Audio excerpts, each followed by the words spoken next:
Hi guys, I'm Matt Schlicht from ZapChain, and I'm here with James Skelley, attorney at Perkins Coie.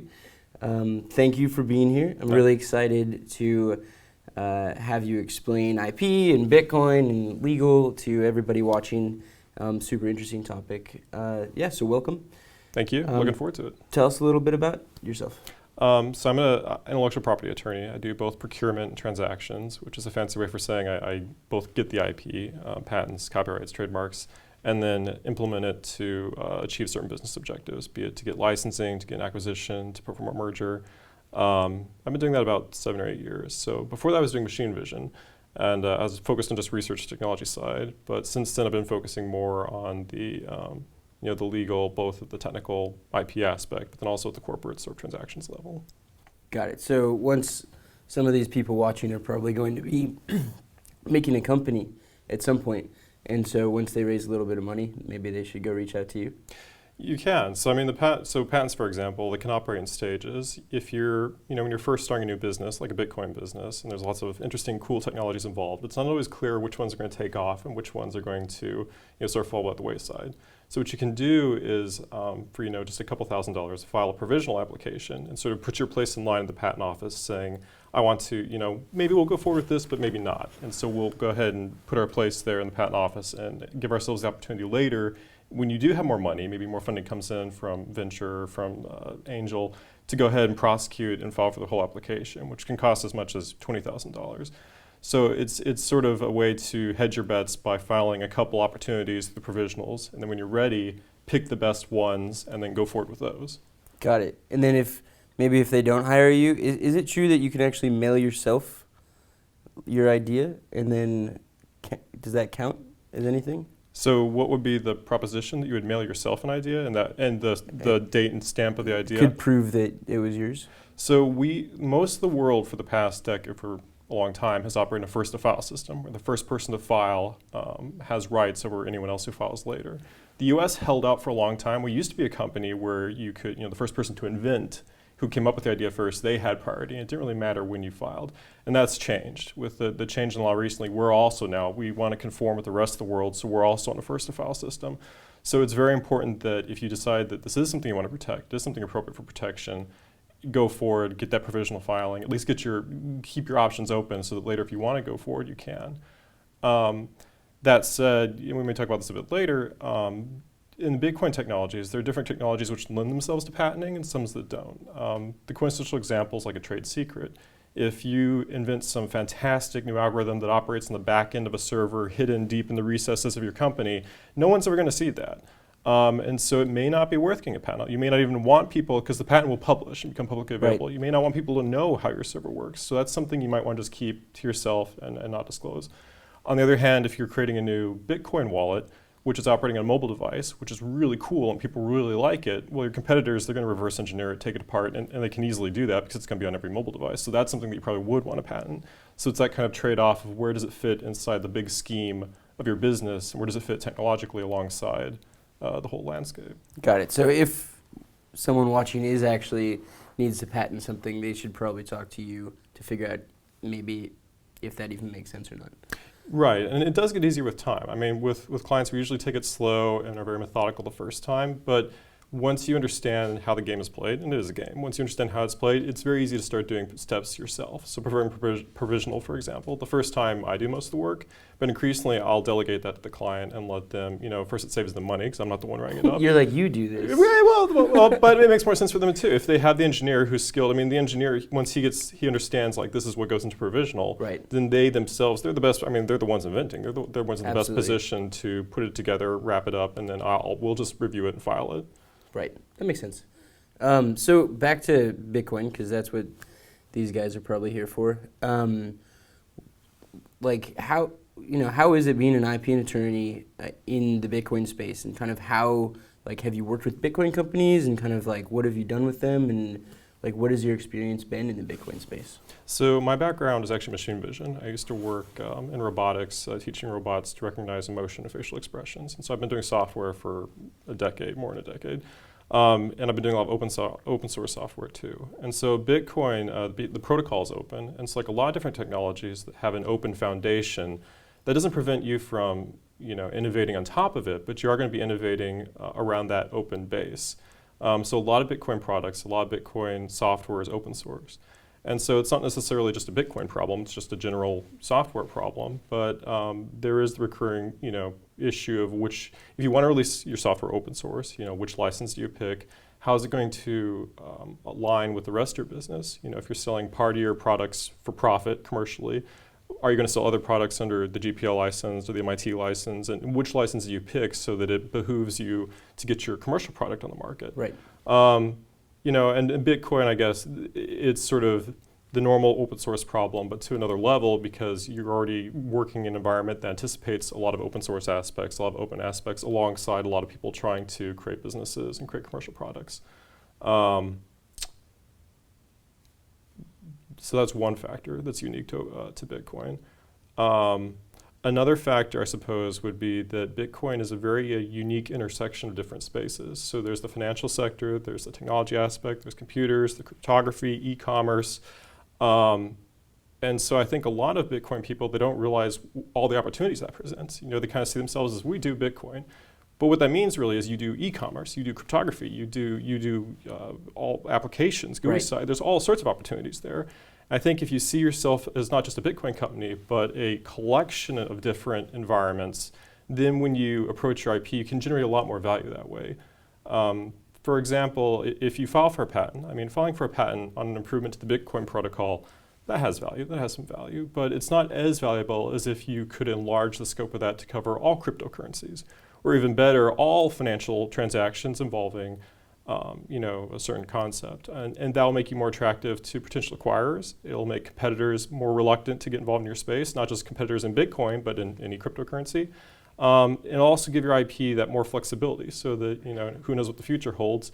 If you need to sell that IP someday, maybe a bank would be interested. A bank who's not even interested in Bitcoin right now may see that asset and be like, oh, well, that would help us too in what we do. So that's something to keep in mind. That makes sense. So when someone approaches you in the Bitcoin space to help them, file for the IP, you're typically going to help them maybe not make it specific to Bitcoin, but make it specific to a wider range of things so that not only a Bitcoin company would potentially be interested in acquiring that. That's right. And one thing I would encourage anyone, not just Bitcoin, people in the Bitcoin space, but anyone working with an attorney is, the attorney's there to help you. Be proactive, engage the attorney, tell them what you need, tell them your big business plan. This is all confidential. Tell them what the big goal is, because that will affect, for a good attorney, that's going to affect how they proceed with each legal tool. So with the patent, if the patent's going to be used to get more funding in the future, that's not quite the same. It can be, but it's not quite the same as a patent I'd prepare for someone who needs to sue someone to stop them from doing what they're doing right now. And if you keep the attorney involved, they should be able to adapt and conform to get you the result. Because in the end, that's what this is all about, right? You want to get this certain result, and they need to help you get to that point. So participating with them, being active, that's the way to go. Do you think that attorneys in general are trying to stay away from Bitcoin and not take on any Bitcoin-related clients? I don't know any attorneys who try to avoid clients. I think all attorneys love having clients, but I think I do think it's a challenging space for a lot of attorneys. So I'm fortunate in that I have a pretty strong tech background, I have a pretty strong legal background, I have a pretty strong, I have a lot of friends involved in startups and business. So between all that, I have a pretty big knowledge base that fits into Bitcoin. And Bitcoin, like I said earlier, it plays in all these different spaces. So you kind of need to be that Renaissance person to embrace it and jump in. And I think more attorneys are getting comfortable with that. It's taking them time. Some of them come up to speed. Some are strong in one area, maybe the tech area, but they're not as strong in some other aspects. Some are strong in the regulatory, but they're not as strong in the IP aspect. And so over time, I think they're getting more accustomed to it. Our firm is actually, we're taking kind of the lead on Bitcoin in the space in a lot of respects. We're very fortunate to have Lowell Ness and some other people at the firm who are experts in the area and have been doing not just Bitcoin but financial transactions for a while. So I think that kind of experience in the banking sector and other sectors, if it carries over, that's a great foundation for getting involved in Bitcoin and cryptocurrencies generally. Okay, so I have a friend who has a Bitcoin company, and the legalities of it aren't really defined. He's not doing anything bad. He's not doing money laundering or something like that. It's just, okay. It's not. It's a good start. It's just not.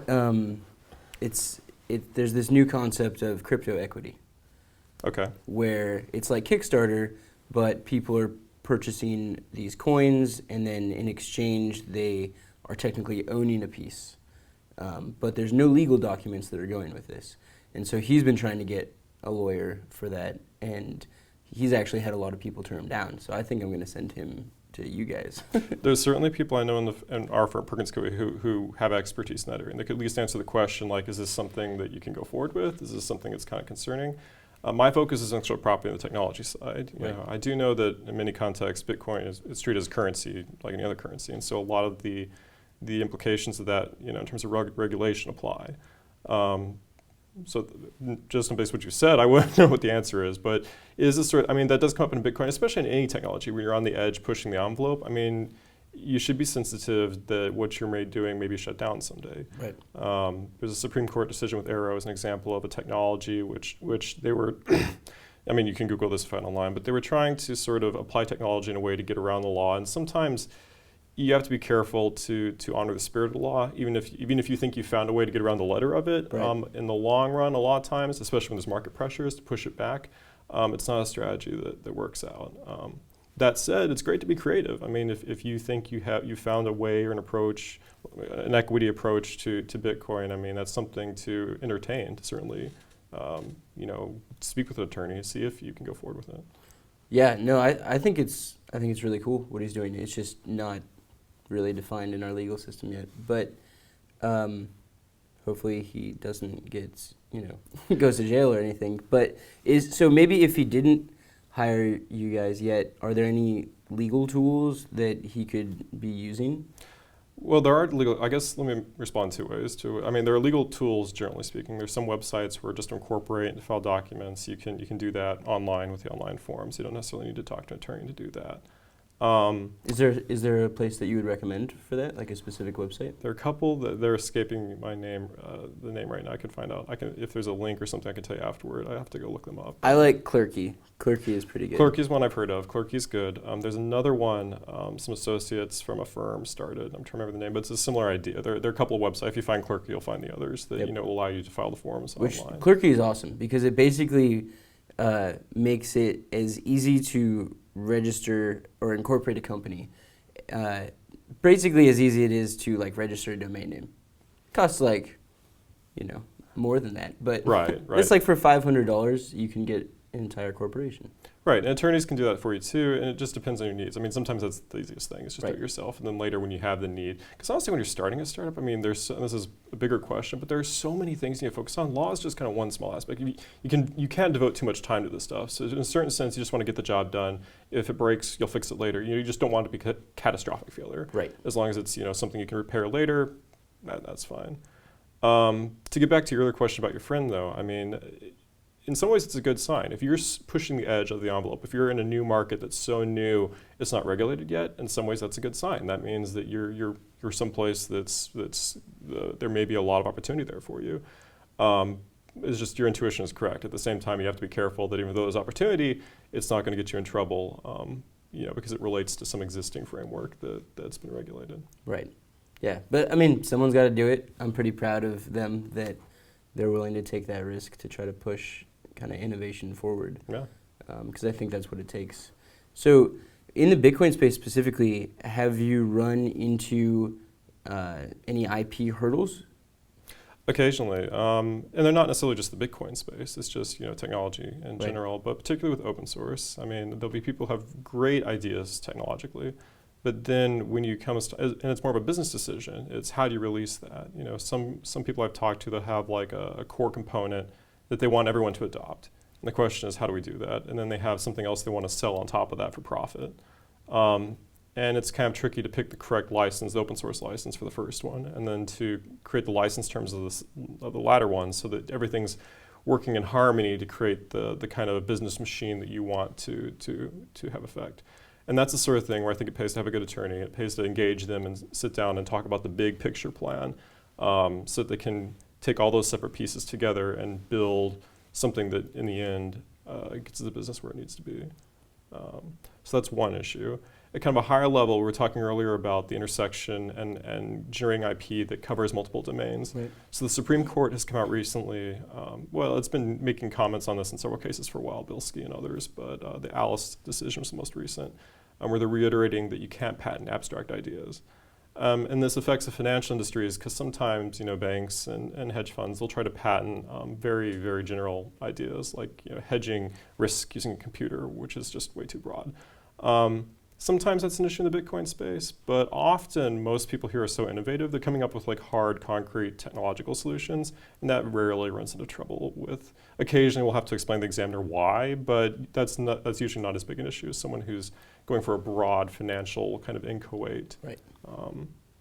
So for example, with your friend who's doing the equity, Yep. trying to get coverage on just Bitcoin as equity, that alone would probably be very difficult. That's kind of an abstract concept. It's kind of a very high level domain, but I'm sure he's had to make modifications to the protocol or build structures on top of the protocol to have that happen, Right. or make that possible. And those are certainly things you can pursue. So it's kind of distinguishing the patentable aspects from the things that are too general. Right, so he may not be able to patent the concept of crypto equity, but if he's built technology that helps power that, then he could potentially patent that. Right. And this is not a legal rule, but the way I usually think about it is the difference between how and what. The patent office would prefer don't try to patent what you do, but patent how you do it. If how you're doing it is the technology, that's what the attorney should focus on and put in the application. That makes sense. Yeah. So I think one other thing that could be super helpful to everybody watching is if, a lot of people probably haven't hired a lawyer or an attorney before, and they wouldn't necessarily know where to start with that. So if someone is starting a company or they think that they've created something that some sort of process or technology that they want to patent, what is the best way for them to approach you? It depends. Form kind of follows function. The goal is to have somebody you can work with in the long term and that can do a good job and get you the results you need. In the IP sector with technology, I usually tell people to shop around. And then go ahead and challenge the attorney, both to see if there's someone you can work with, but also see are they up to speed in the space. So I do machine vision, and I have clients all the time who come and they won't hire me at first, but we'll do a technical interview where they'll challenge me with questions. And we'll go through recent research papers, they'll be sure I'm just up to speed, and then when they're comfortable, and they'll do this for 10 or 12 firms, and this is if they have the time to do it, but if they do, it usually gets the best results, because if we do decide to work together, they're usually very happy. We looked around, you're the one we want to go with, and that for long term, that's the best kind of relationship. So if you have the time, I would say go ahead and shop around. Check out different attorneys, talk to your friends too, because usually with one person finds someone, they can be kind of your guinea pig or litmus test. If Right. they have a good relationship with the attorney and they think it's working out well, I'll talk to them and go forward with them. At the same time, you have to do what's best for you. Just because something worked for someone else, maybe that was a personal relationship, maybe their business is structured differently and they don't need the expertise you need. So I would take it with a grain of salt. If a friend's having a good experience, go ahead and explore the experience they're having with that attorney, but then be prepared that maybe there's some exception for why they're doing so well. Right, that makes sense. Well, awesome. Thank you so much for kind of explaining this and going into more detail about IP and Bitcoin and open source. I hope that a lot of people watching are going to be creating technology with I'm sure they Bitcoin. will, yeah, they already are. Yeah. And that when they do that now if they want to protect themselves, they understand how to do that. And Clerky is awesome, and so if you do need to start a company, that is a super easy way to do it. So thank you. No, thank you. All right, bye guys.